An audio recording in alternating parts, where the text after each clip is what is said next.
আজকে আপনাদের জন্য খুবই মজাদার আরও একটি হালুয়া রেসিপি নিয়ে হাজির হয়ে গিয়েছি। আমি জেসমিন আক্তার। আসসালামু আলাইকুম, স্বাগতম জাসমিন রোসুই ঘরে। তৈরি করে দেখাচ্ছি বেসনের বরফি। খুবই মজাদার এই বরফিটি তৈরি করতে যা যা লাগছে, আমি এখানে ঘি দিয়ে দিয়েছি হাফ কাপের চাইতে 2 টেবিল স্পুনের মতো কম। ঘিটা হালকা গরম করে নিয়ে এরপরে আমি একে একে এর ভিতরে বাকি উপকরণগুলো দিয়ে দিব। আপনারা আমার সাথেই থাকুন, আমি চেষ্টা করব খুব সহজ করে পুরো রেসিপিটি দেখিয়ে দেওয়ার জন্য। এখানে আমি বেসন নিয়ে নিয়েছি 1 কাপ।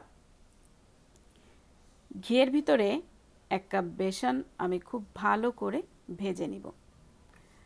ততক্ষণ পর্যন্তই এটাকে ভাজতে হবে যতক্ষণ পর্যন্ত না খুব সুন্দর একটা স্মেল এই বেসনের ভিতর থেকে বের হয়। যারা কন্টিনিউ আমার ভিডিওগুলো দেখেন কিন্তু এখন পর্যন্ত আমার চ্যানেলটিকে সাবস্ক্রাইব করেননি, আশা করি সাবস্ক্রাইব করে আমার পাশে থাকবেন এবং পাশের বেল আইকনটিও প্রেস করে রাখবেন প্রত্যেকটা নতুন নতুন ভিডিও নোটিফিকেশন পাওয়ার জন্য। এখানে দিয়ে দিচ্ছি আমি এলাচি গুঁড়ো হাফ টিস্পুন। এলাচি গুঁড়োটা দেওয়ার কারণে অনেক সুন্দর একটা স্মেল তৈরি হয়। কন্টিনিউ বেসনটাকে আমরা নাড়তে থাকবো।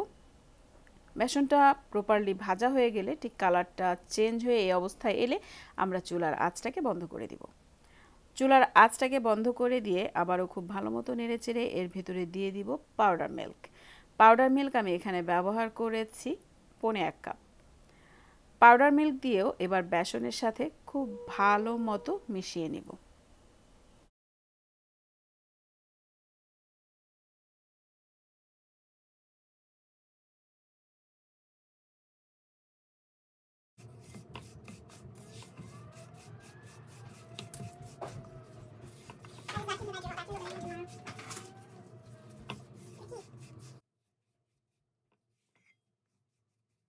বেসনের সাথে পাউডার মিল্কটা খুব ভালো মতো মিশিয়ে নেওয়ার পর ঠিক এই অবস্থায় এলে আমি হাঁড়িটাকে সরিয়ে অন্য একটি পাত্রে আমি 1.5 কাপ চিনি নিয়ে নিচ্ছি।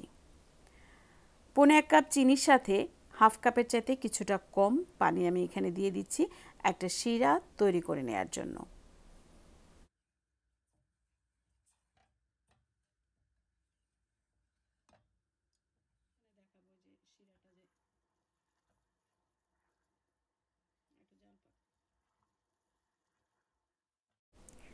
শিরাটা খুব ভালো মতো জাল হয়ে যাবার পর মানে অনেকটা ঘন হয়ে আসবে। শিরার ভিতরে ঠিক এই রকম একটা তার তৈরি হওয়ার পর, মানে আমি হাত দিয়ে দেখিয়ে দিচ্ছি, এরকম একটা সুতার মতো তৈরি হওয়ার পরে শিরাটাকে নামিয়ে নিব। এরপর তৈরি করে রাখা বেসন এবং মিল্ক পাউডারের মিশ্রণের ভিতরে পুরো শিরাটিকে ঢেলে দিব। ঢেলে দিয়ে মিশ্রণটির সাথে খুব ভালো মতো মিশিয়ে নেব।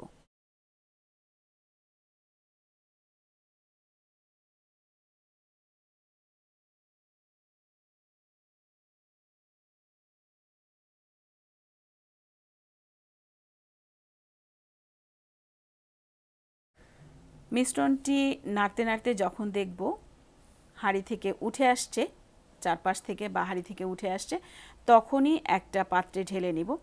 আমি একটা কেক প্যানকে ঘি ব্রাশ করে রেডি করে রেখেছি, সেটার ভিতরেই ঢেলে নিচ্ছি। আপনারা চাইলে অন্য কোনো পাত্র ব্যবহার করতে পারেন।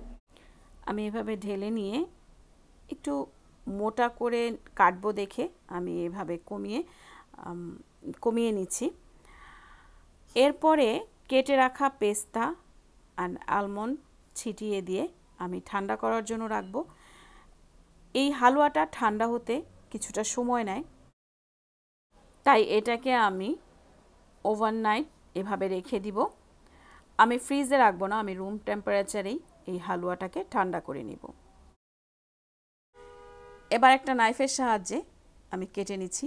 পছন্দ মতো একটা শেপ আমি কেটে নিব। আপনারা আপনাদের পছন্দ মতো যে কোনো শেপের আকারে এটা কেটে নিতে পারবেন। তৈরি হয়ে গিয়েছে বেসনের বরফি।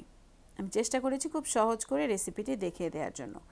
যেহেতু এই রেসিপিতে আমি বেসনের সমপরিমাণ মিল্ক পাউডার ব্যবহার করেছি, অলমোস্ট সম পরিমাণ, সেহেতু আপনারা এটাকে চাইলে মিল্ক বরফিও বলতে পারেন। কেমন লাগলো রেসিপিটি অবশ্যই কমেন্ট করে জানাবেন এবং শেয়ার করে দিবেন ফ্রেন্ডস অ্যান্ড ফ্যামিলির কাছে। আজ এ পর্যন্তই। চ্যানেলটিকে সাবস্ক্রাইব করতে ভুলবেন না যেন। ভালো থাকবেন সবাই। আল্লাহ হাফেজ।